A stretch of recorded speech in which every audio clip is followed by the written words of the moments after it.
With how much unprotected headshots there are in this anime, I wonder how many cases of CTE and permanent brain damage we saw in this anime. My guess? Probably a lot.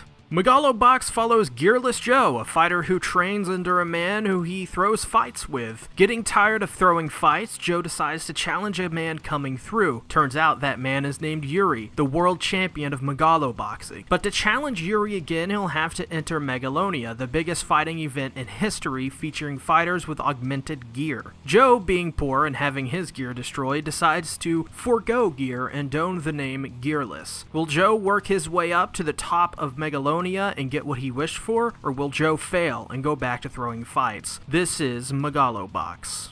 Megalo Box is a commemoration for the 50th anniversary of the Ashita no Joe manga, which released in the 1960s. The studio behind it, TMS Entertainment, also produced the animation for the second season of the anime back in 1980. It is directed by Yo Moriyama, who has worked on Master Keaton, Monster, and Death Note. It is 13 episodes streaming on Crunchyroll, with a dub releasing exclusively on Toonami in the West in 2019. ここにとどまるかここから抗うか Other than the middle section, everything else in this anime is awesome. The show primarily shows Joe overcoming not only his opponents, but also the people who support him the most in his coach, Nanbu. It's very much a rags to riches kind of story. The underdog with a chip on his shoulder coming up from the seething underbelly of humanity and not letting his past define who he is to achieve greatness. It's a story that we humans love, and it comes as no surprise as this story is beautifully crafted. The most interesting parts is when this anime is going full bore into storytelling inside the ring. This anime does something that I've only seen the Rocky and Creed movies really focus on, and that's telling a compelling fight before everything else. Now, as a fan of combat sports and professional wrestling for over 13 years, I know when an anime gets this kind of thing right. The beauty of fighting isn't really the act of fighting, even though it's a big part, it's the story that the match tells. And this is something pro wrestling is great at, but what Rocky and Creed seem to perfectly execute as, well,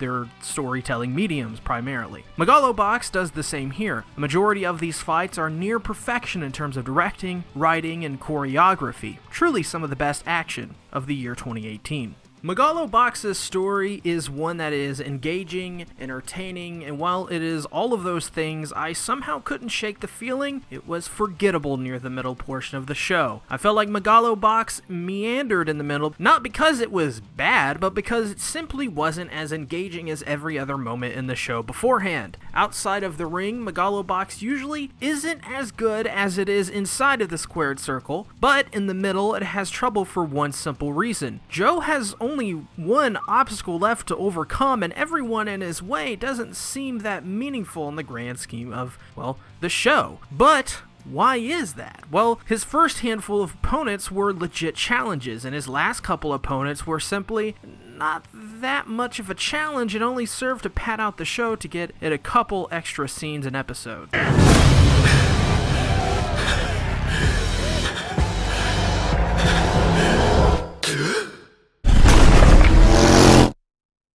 俺はまだどっちもしちゃいない。 For the characters, in Megalo Box, we have a wide array of them. Gearless Joe, our main character and protagonist of the series. Gearless Joe isn't afraid of anyone. He's a junkyard dog who will bite at even the most refined fighter in, for example, Yuri. Being held back for so long by his coach, he has a chip on his shoulder and wants to prove that not only can he hang with the big boys, but he can walk the walk and talk the talk. Joe is also unique in that, while everyone uses augmented gear to fight in Megalo Box, Joe has decided to just brandish his fists and fighting technique and ditches the gear, hence the name Gearless Joe. Throughout the series, you will see Joe get stronger, more agile, and overcome more obstacles in his way to attain the Megalonia Championship. Then you have your other characters, your supporting characters. There's really only one character that I feel is the main character in this whole story, and that is Joe, because the story is literally built around this iconic character in Joe, and deciding to retell this character with a little bit more of a more grounded, modern-day aesthetic to him. But then you have your other characters. You have your characters like Yuri, who is, in many ways, the same as Joe in the sense that they do the same thing, but in terms of who they are, the lives they lead, it's opposite, a complete 180 from what Joe is. Yuri is this very refined person. He lives up in a tall tower at the very top, and Joe lives at the very bottom of the world. Another great character is Nanbu, Joe's coach, and I think the go to the well of this character one too many times, but only one too many times. At a point, Nanbu is trying to tell Joe, he's like, hey, maybe we should just go back to throwing fights and stuff like that. They do that so many times in this show, and I don't like that. Another character is Sachio, who is another really awesome supporting character. One of the best supporting roles of this year, in my opinion. He's fantastic. He has an awesome rap scene where he raps, and it's just really cool. And then we also have Yukiko, who I actually really like Yukiko, as we'll get more into this review later. I really like her character design. I really like her character and what she stands for, and her role in the story really makes sense, and it makes sense for her to be there. She's not just there to look pretty. I really enjoy that. Overall, though, the characters in Megalo Box are very good, very well written, very well directed. The voice acting is so perfect. It's so good. The characters in Megalo Box, easily the reason you should be watching this show. Some of the best characters of the year. メガロボックスは肉体とギアテクノロジーを融合させた未来のボクシングです。最高峰のエンターテインメントであり、まさに究極の格闘技と言えるでしょう。 Megalo Box is an anime that came out in the year 2018, but it looks like an anime that came out in the 1980s. That is the goal of this anime's art direction, and it not only accomplishes that, but it goes even further and somehow makes the anime look both dated and at the same time one of the best looking anime of the year. An example is any scene of the series, as the whole anime has this very rough look to it that if we look at the old Ashita no Joe back to back, we will see things look very similar. But while they look similar, Megalo Box wanted to capture the essence of an 80s anime, not be an 80s anime. So we get 1080p, we get 16:9 resolutions, and we get much better animation than we had in the 1980s. You see, kids, there was a time when anime was hand-drawn almost completely, and the original Rocky Joe was in fact that, completely hand-drawn. And it shows. The anime to this day looks beautiful, but Megalo Box takes everything you know and love about Rocky Joe, and well, as you can see, it's incredible looking.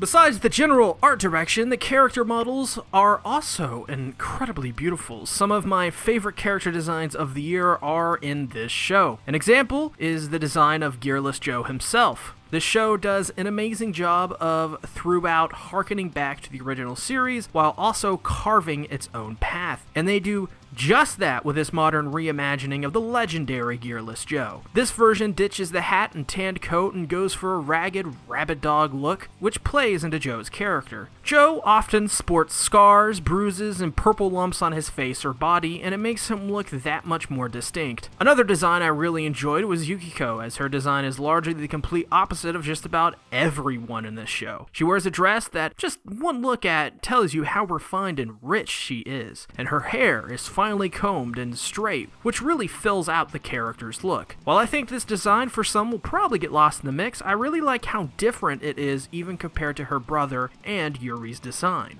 メガロボックストーナメントメガロニアなのです。 Megalo Box obviously has very good animation, and the star of the show is Joe and his dance partners. TMS Entertainment really understands the source material as well, what the audience they're trying to capture here. The fights are brutal and hard-hitting. Never have I seen an anime this realistically violent and grounded. Not only that, but the fighting itself is engaging and absolutely well-directed. For example, Joe's fight with Aragaki is a fight that is great because we see two unique fighters go head-to-head. Joe being gearless and opting to go the natural course, and he gets his ass handed to him. Aragaki, we know from the beautiful animation, is a tough ex-military who hits just as hard as that scar on his face does when you see it. Seeing a hard uppercut land on an opponent will make you wince and cringe, just like if you're watching Daniel Cormier fight and land a hard one on his opponent and vice versa.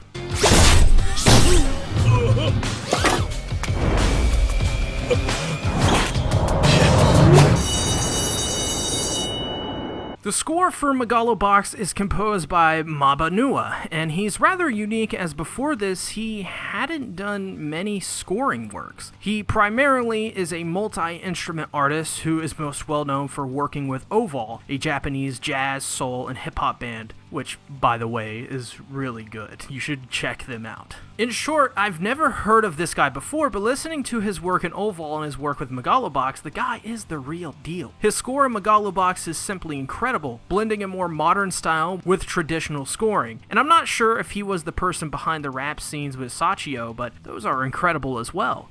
To me, this is easily one of the best scores of the year. It's so simple, and yet in its simplicity says so much. That's when you know a score is good, is when it doesn't have to be loud or always playing in the mix. Some anime from 2018 were really bad with that. As an example, Surune, which always had music playing that was too prominent in the mix and overwhelmed the viewer. Maba Nua, on the other hand, knows exactly how to craft a score that will make the fight seem that much more important in those moments outside the square circle, more impactful and memorable. As for the opening and endings, both are pretty damn great and memorable. The opening goes for a very stripped back feel in both animation and musical style, which is basically what this show does the best, and is a really good representation of the visual presentation and style of the show. As for the ending, it's just scrolling credits with a unique neon light design, but the song for it is pretty unique as well. The song is from Nakamura Emi, who is fairly popular, and her song Kakete Koyo acts as the ending theme. It blends a lot of different genres together, like rap, fingerstyle jazz, and hip-hop elements in the drums. All of those things together create a fairly awesome and memorable song with a chorus you can't help but to belt out. 何が本物だ。くだらねえ。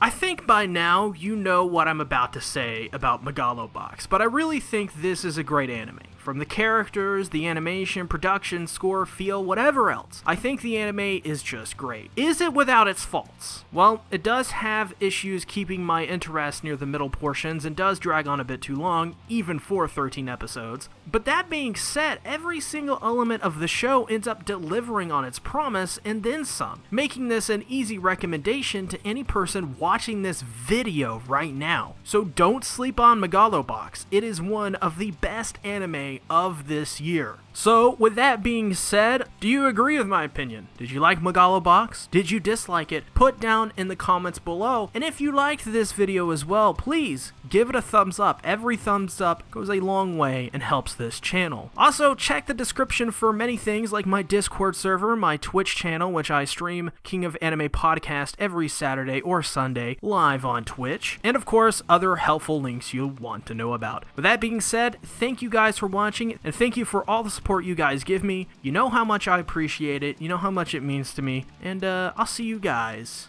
on the next video. Bye-bye.